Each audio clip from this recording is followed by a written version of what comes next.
আমার মিথ্যা অভিযোগ দিয়ে বিলুপ্ত করা হয় কমিটি, তাতেও কিছু করার নয়। আমি মানসিক ভারসাম্য কিনা সেটা আপনাদের কাছে প্রমাণ করব। তোফাজ্জল কি আসলেই মানসিক ভারসাম্যহীন ছিলেন? সে কি আসলেই চুরি করার জন্য সেখানে গিয়েছিল? অনেকেই বলাবলি করতেছেন তোফাজ্জল নাকি প্রেমে ছেঁকা খেয়েছিলেন। কেন শিক্ষার্থীরা ভাত খাওয়াইয়ে আইন নিজের হাতে তুলে নিলেন? এই বিষয়গুলো একটু পরেই জানবো, তার আগে জেনে নেই ওর বাবা মারা গেছে রোড অ্যাক্সিডেন্ট 8 বছর আগে। 5 বছর আগে ওর মা মারা গেছে লিভার এই ক্যান্সার। ভিডিওগুলো যতবারই দেখতেছি ততবারই আমি অবাক হয়ে যাচ্ছি। ঢাবি শিক্ষার্থীরা কেন আইন নিজের হাতে তুলে নিলেন? আজকের এই ভিডিওতে সম্পূর্ণ বিষয়গুলো নিয়ে আলোচনা করব। ভিডিওর মাঝে যদি আপনি নতুন হয়ে থাকেন অবশ্যই একটি লাইক দিয়ে সাবস্ক্রাইব করে দিবেন। তো চলুন বন্ধুরা, আজকের ভিডিওটি শুরু করা যাক। তোফাজ্জলের সম্পর্কে আপনারা অনেকেই জানেন না, তার সম্পর্কে একটু বলে দেই। তোফাজ্জলের বাবা মারা যায় রোড অ্যাক্সিডেন্টে, তার কয়েক বছর পর তার মা মারা যায় ক্যান্সারে, তার কয়েক বছর পর তার ভাই মারা যায়। তারপর থেকে তোফাজ্জল অনেকটাই ভারসাম্যহীন হয়ে পড়ে।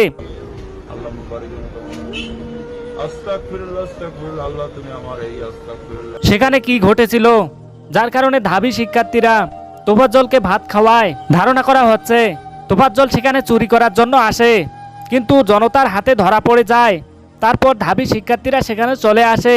তারপর কয়েকজন শিক্ষার্থী তোফাজ্জলের গায়ে হাত তুলে, এরপর একের পর এক তোফাজ্জলের গায়ে হাত তুলে এবং গায়ে থাকা শার্টটি খুলে নেয়। তারপর একজন শিক্ষার্থী তোফাজ্জলকে জিজ্ঞাসা করে, তুমি কি অনেক ক্ষুধার্ত?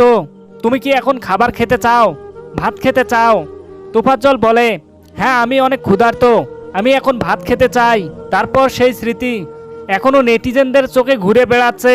আহারে জীবন, মেধাবীদের ভাতের হোটেলে জীবনের দামে ভাত পাওয়া যায়। তোফাজ্জল কি আসলেই ভারসাম্যহীন ছিলেন?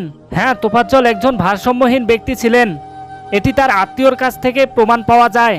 এছাড়াও তার বাবা মা ও ভাইয়ের মৃত্যুর পর তার প্রেমিকা তাকে ছেড়ে চলে যায়।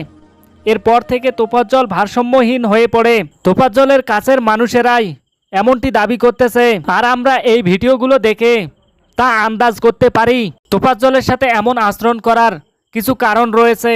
তা জানালেন শিক্ষার্থীরা। অভিযুক্ত একজন শিক্ষার্থী, যে কিনা স্টাম্প হাতে তোফাজ্জলকে একাধিক পিটনি দিয়েছেন, সেই ছাত্র বলে, আমাদের হল থেকে একাধিকবার ফোন চুরি হয়েছে, এমনকি আমারও ফোন চুরি হয়েছে। তাই আবেগের বশে যখন শুনতে পারছি যে এখানে চোর ধরা পড়ছে, তখন আমি স্টাম্প নিয়ে তাকে একাধিক পিটনি দিয়েছি। এরকমটাই ছাত্র স্বীকার করে নিলেন। হচ্ছে যে ভাই আমি হচ্ছে যে ওনাকে হচ্ছে যে জাস্ট শুধু আবেগের বসে আমার যে ফোনটা হারাইছে ভাই। আমরা চাই এই ঘটনার সাথে যারা জড়িত ছিল তাদেরকে আইনের আওতায় আনা হোক। আপনার মতামত কি তা অবশ্যই কমেন্টে জানিয়ে দিবেন। নতুন হয়ে থাকলে সাবস্ক্রাইব করে দিবেন।